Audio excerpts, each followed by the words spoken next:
और हम लोग बात शुरुआत में करने जा रहे हैं इजराइल ने जिस तरीके से इस जंग की शुरुआत की है उससे। स्क्रीन पर आपकी कुछ तस्वीरें आएंगी, जरा उन पर आप नजर डालिएगा।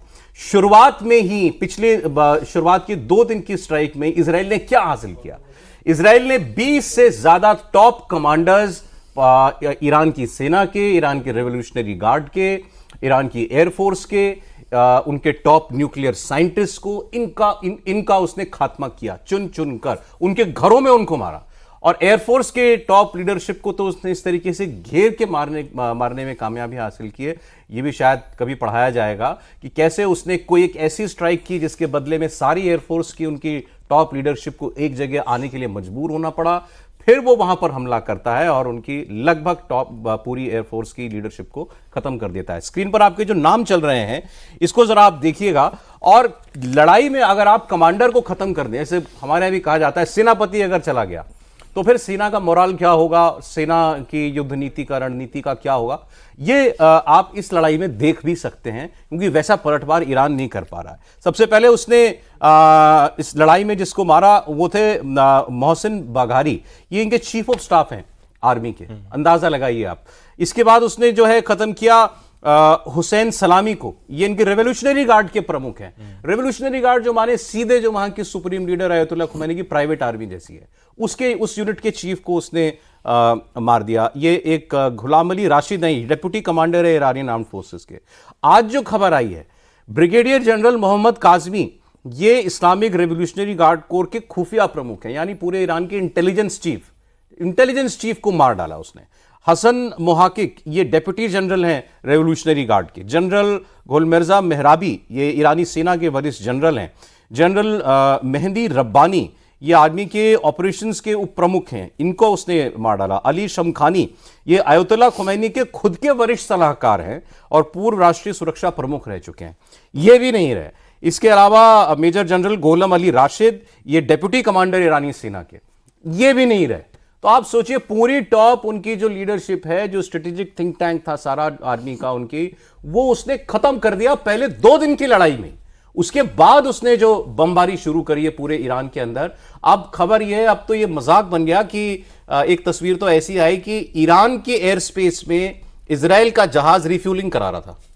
आप इमेजिन करें, जो मतलब समझते हैं तो सब हमारे सेनाओं के वेटरन्स हैं, आप दुश्मन के देश के आसमान के ऊपर रिफ्यूलिंग करा रहे हैं, इससे बड़ा सबूत क्या हो सकता है कि आप राज कर रहे हैं उसके एयर स्पेस के ऊपर। और खुलकर कह रही है इजराइल की सेना कि तेहरान के आसमान पर इस वक्त इजराइल का राज है, वो जो चाहें वो कर रहे हैं। इसके अलावा इनके न्यूक्लियर साइंटिस्ट को, और यह सिलसिला इस लड़ाई से शुरू नहीं हुआ, यह पिछले लगभग 25 साल से चल रहा है।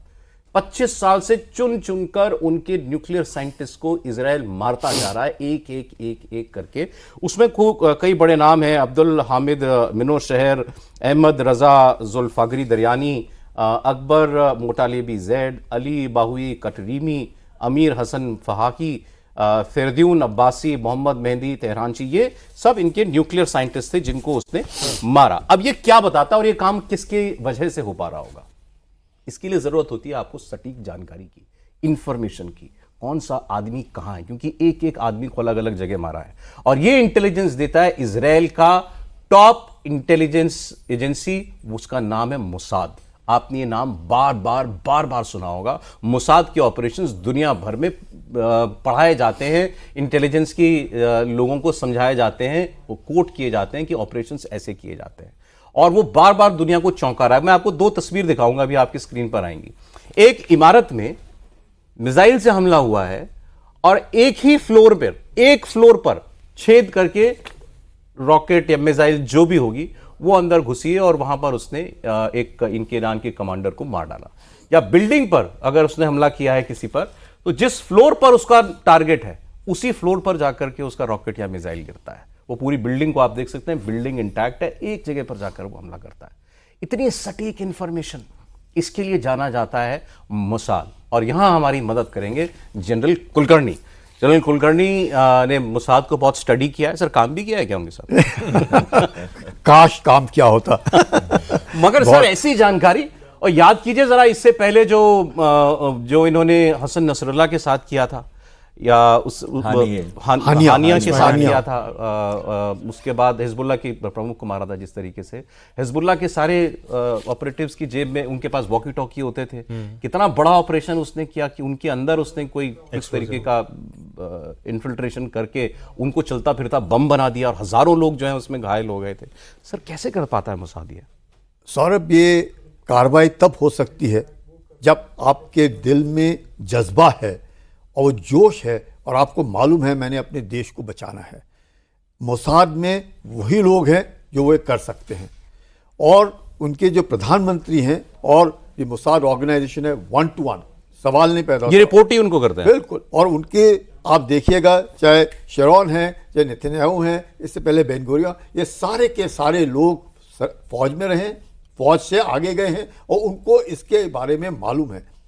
मोसाद जो है ये बिल्कुल डीप इन्फिल्ट्रेशन, मतलब जरूरी नहीं कि आप मोसाद का आदमी देखेंगे, पर मोसाद के आदमी आप ईरान के अंदर देखेंगे जो मोसाद के लिए काम कर रहे हैं। इसीलिए आप बोलते हैं हानिया को मारा उन्होंने। कैसे मार दिया हानिया को? अभी भी कैसे हो सकता है 2000 किलोमीटर की दूरी से इनके फाइटर एयरक्राफ्ट आ रहे हैं इजराइल के ईरान के ऊपर हमला करने के लिए? बिल्कुल total air domination, total air domination. ऐसे कैसे हो सकता है? यानी कि आप समझ सकते हैं कि 100 टारगेट्स, 100 मिसाइल जो टारगेट्स हैं मोसाद ने बर्बाद करवाए। सर ड्रोन का बेस बना लिया उसने अंदर? ड्रोन का बेस बनाया, 100 टारगेट्स बर्बाद किए। और ये जो आप दिखा रहे हैं स्क्रीन के ऊपर, हर एक के बेडरूम में जा करके मारना, ये नहीं, इससे पहले लगातार काफी सालों से, जैसे आप कह रहे हैं 20 साल से लगातार न्यूक्लियर साइंटिस्ट, मोसाद का पर्पस ऑफ लिविंग है ईरान को न्यूक्लियर नहीं होने देना। इसलिए अभी तक वो ये करते आए हैं। ये काउंटर टेररिज्म के ऊपर किस प्रकार से करना चाहे, और आपको याद होगा 240 से ज़्यादा बेरूट के में अमेरिकन मारे थे, उनके टॉप 9 को मारा इन्होंने। ईरान ने इंटरकॉन्टिनेंटल बैलिस्टिक मिसाइल 6500 मील रेंज का बनाने की कोशिश की, उसको उन्होंने ख़त्म किया कि वो अमेरिका में जाके हमला ना करे। मोसाद ने, इजराइल ने पूरा ईरान को, और अब जब इतने साल से लगातार वो न्यूक्लियर साइंटिस्ट को मारे, अब उन्होंने तय किया है कि अब हम इसके न्यूक्लियर इंस्टॉलेशंस को बर्बाद करेंगे। आप अभी जो आप कह रहे थे, मतलब मोसाद का नंबर 1 एम ही है ईरान को न्यूक्लियर पावर ना बनने देना। सवाल ही नहीं पैदा होता। उनका क्लियर एम है कि let not Iran possess a nuclear bomb. उसका फायदा सिर्फ यही नहीं कि इजराइल के, कंप्लीट मिडिल ईस्ट में। अब पहले हमने सोचते हैं ईरानियंस जो हैं ये मिडिल ईस्ट नहीं है, ये अरब नहीं है, ये पर्शियंस हैं। और पर्शियंस चाहते हैं कि हमारे पास, क्योंकि वो पुरानी सभ्यता को देखते हुए कि हमारे पास भी न्यूक्लियर बम होना चाहिए। और क्योंकि उन्होंने देखा कि मिडिल ईस्ट के जो देश हैं, सऊदी अरेबिया हुआ, यूएई हुआ, बाकी देश है, जॉर्डन हुआ, इनका झुकाव कहाँ था? अमेरिका की तरफ था। क्योंकि इनका झुकाव अमेरिका की तरफ था, तो ईरान ने सोचा कि फ़लस्तीनियों के साथ रह करके हम अब इनका साथ देंगे। और इसलिए हमास, हिजबुल्लाह, हूदी, ये सब जो ऑर्गेनाइजेशंस खड़े किए, टेररिस्ट ऑर्गेनाइजेशंस, किसके बरखिलाफ खड़े किए? इजराइल के।